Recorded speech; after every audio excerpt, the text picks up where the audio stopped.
Shalom. In challenging times, we often ask ourselves, how will we get through this? How will we get through this? We look at each other and ask. And it is exactly in those times that we can identify and tap into an endless inner well of guidance and strength from which we can draw, a well that finds its source in our sacred texts and in our sacred connections with one another and with our ancestors through faith. As Jews, we are characterized by a sense of responsibility for one another, Kol Yisrael Aravim Zeh Bazeh, and we are characterized by our willingness to answer that call of responsibility to one another. But in order to know what's required of us, we have to be willing to lift up our eyes and to see the world around us. As we learn in this week's Torah portion in Parshat Vayera, our father Abraham, Avraham Avinu, the father of monotheism and the father of three faiths, who is characterized by love and kindness, never misses an opportunity to lift up his eyes and to see what is required of him. In this week's Torah portion, Parshat Vayera, we meet Abraham sitting at the opening of his tent in the heat of the day. He's recovering from surgery, by the way, and he's in the middle of a visit with God, who is tending to him in his moment of illness. Abraham lifts his eyes even amidst this conversation with the divine, the Midrash says, and he sees the presence of three people, three men walking toward him, three visitors. We'll come to know that these visitors are angels, but in the moment he just sees them as strangers coming to him. And even in his recovery, he gets up with alacrity and with zeal, and he welcomes them into his tent, and he feeds them and he nourishes them, and he's eager to hear the news that they bring with them. In a Midrash that explains why Abraham is chosen by God even to begin with, to go forth, Lech Lecha, to be the father of our faiths and the father of nations, we learn it's because he lifts his eyes to see above the stars in the sky, above the moon and the sun, to see the forces, and he comes to understand that there's something bigger than these celestial bodies, more powerful, that is moving them through day and night, and he realized this is the one God. In another Midrash, Abraham lifts his eyes to see a building that's on fire, or a building that's illuminated, depending on how you understand that Midrash. But either way, he sees this building and he says, who is the master of this house? Who is the owner of this universe? And God hears that question and responds, I am. And because Abraham chose to lift his eyes to see, God responds and says, it is you, Abraham, Lech Lecha.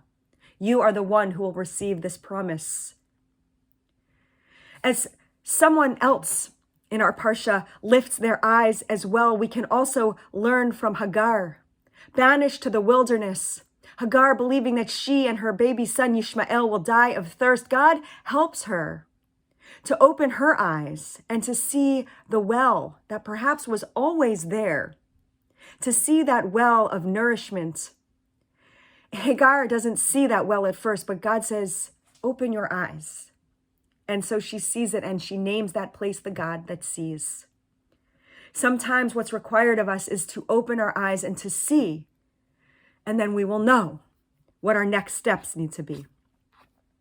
In a time when we may prefer to close our eyes, to lower our eyes, avert our gaze, the Torah commands us to lift the eyes like Abraham, to lift the eyes like Hagar, and like the many ancestors throughout the biblical tradition who lifted their eyes and saw what was required of them. We lift our eyes now, not just to see the horrors around us, not just to see the crushing instability of our communities, crushed under the weight of anti-Semitism and rampant hate. Rather, we lift our eyes to see ourselves and our own responsibility, to see ourselves as bearers of solutions. We lift our eyes and see that we are educators, that we are activists, that we are contributors, that we can be comforters and healers and promoters of what is good and what is right and what is just and what is true. But we need to see ourselves as having the agency to be able to respond, of taking that mantle of responsibility instead of closing our eyes and closing our doors and closing our minds. So how are we going to get through this?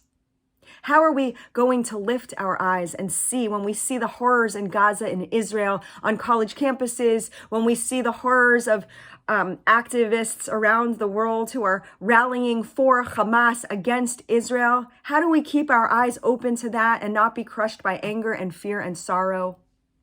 Well, what happens is when we lift our eyes, we're reminded to lift our eyes again and to see that we each have a role, that our job becomes crystal clear in our awareness and our ability to respond, to be responsible actors in a drama that requires something of us. Sight leads to insight, and insight leads to action. So how are we going to get through this? We're not going to get through this alone. We each have a job to do in the ambassadors of the office of Ahavat Yisrael, of the lovers of Zion and the lovers of Israel and the lovers of our people and the lovers of humanity.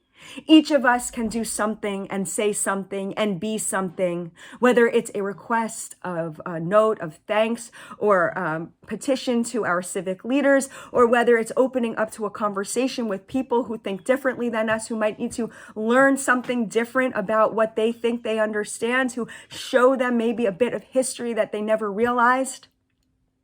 We can respond to misinformation. We can be purveyors of hope. We can listen and we can learn and we can teach. May each and every one of us have that strength and that courage to act, to be the inheritors of Abraham, to see clearly, to lift our eyes and to know what is required of us. And may we hear that voice of the Holy One calling to us as well, to us and to all of Israel, with words of love, with words of peace, with words of justice. And let us say Amen.